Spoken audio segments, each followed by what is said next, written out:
ಸಮಾಜ ವಿಜ್ಞಾನ 10ನೆಯ ತರಗತಿ ಭಾಗ 1 ಭೂಗೋಳಶಾಸ್ತ್ರ ಅಧ್ಯಾಯ 14 ಭಾರತದ ಜಲ ಸಂಪನ್ಮೂಲಗಳು.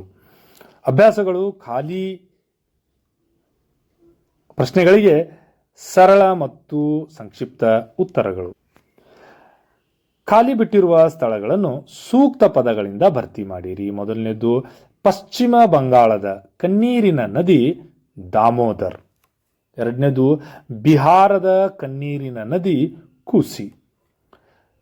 3, ಕರ್ನಾಟಕದ ದೊಡ್ಡ ವಿವಿಧೋದ್ದೇಶ ನದಿ ಕಣಿವೆ ಯೋಜನೆ ಕೃಷ್ಣಾ ಮೇಲ್ದಂಡೆ ಯೋಜನೆ.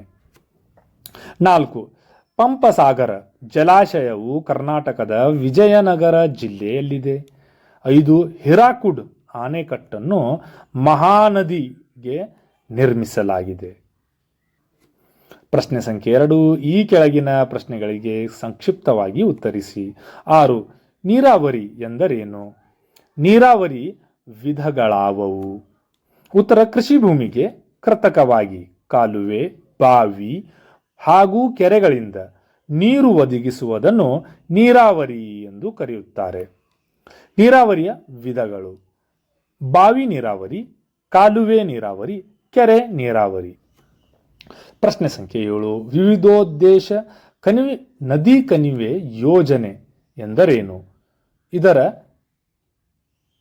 ಉದ್ದೇಶಗಳಾವುವು?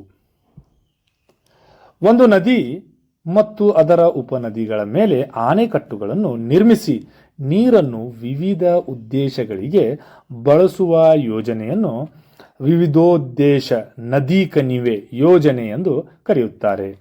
ಉದ್ದೇಶಗಳನ್ನು ನೋಡೋಣ.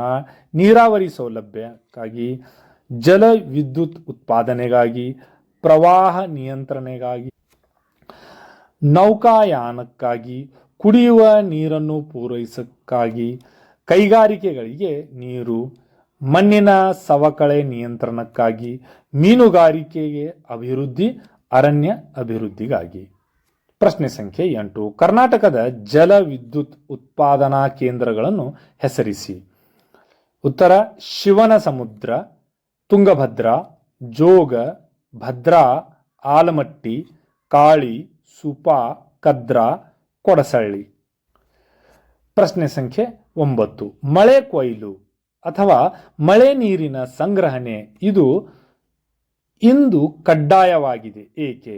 ಉತ್ತರ: ನೀರಿನ ಕೊರತೆಯನ್ನು ನಿವಾರಿಸಲು, ಅಂತರ್ಜಲ ಮಟ್ಟವನ್ನು ಹೆಚ್ಚಿಸಲು, ಮಳೆ ನೀರನ್ನು ವ್ಯರ್ಥವಾಗದಂತೆ ತಡೆಯಲು, ಬೇಸಿಗೆಯಲ್ಲಿ ನೀರಿನ ಲಭ್ಯತೆ ಹೆಚ್ಚಿಸಲು, ಸಾರ್ವಜನಿಕ ನೀರಿನ ಮೇಲಿನ ಅವಲಂಬನೆಯನ್ನು ಕಡಿಮೆ ಮಾಡಲು. ಪ್ರಶ್ನೆ ಸಂಖ್ಯೆ 10, ರಾಷ್ಟ್ರೀಯ ವಿದ್ಯುತ್ ಜಾಲ ಎಂದರೇನು? ದೇಶದ ಒಂದು ಭಾಗದಲ್ಲಿ ಹೆಚ್ಚುವರಿಯಾಗಿ ಉತ್ಪಾದನೆಯಾಗುವ ವಿದ್ಯುತ್ ಅನ್ನು ಕೊರತೆ ಇರುವ ಪ್ರದೇಶಗಳಿಗೆ ಸಾಗಿಸಿ ಸಮರ್ಪಕವಾಗಿ ವಿತರಿಸುವ ವ್ಯವಸ್ಥೆಯನ್ನು ರಾಷ್ಟ್ರೀಯ ವಿದ್ಯುತ್ ಜಾಲ ಎಂದು ಕರೆಯುತ್ತಾರೆ. ಬಿ ಅಂಕಣವನ್ನು ಜೋಡಿಸಿ ಬರಬೇಕು. ಭಾಕ್ರಾ ಆಣೆಕಟ್ಟು ಗೋವಿಂದ ಸಾಗರ, ತುಂಗಭದ್ರಾ ಆಣೆಕಟ್ಟು ಪಂಪಸಾಗರ, ಆಲಮಟ್ಟಿ ಆಣೆಕಟ್ಟು ಲಾಲ್ ಬಹದ್ದೂರ್ ಶಾಸ್ತ್ರಿ ಸಾಗರ, ನಾರಾಯಣಪುರ ಆಣೆಕಟ್ಟು ಬಸವ ಸಾಗರ.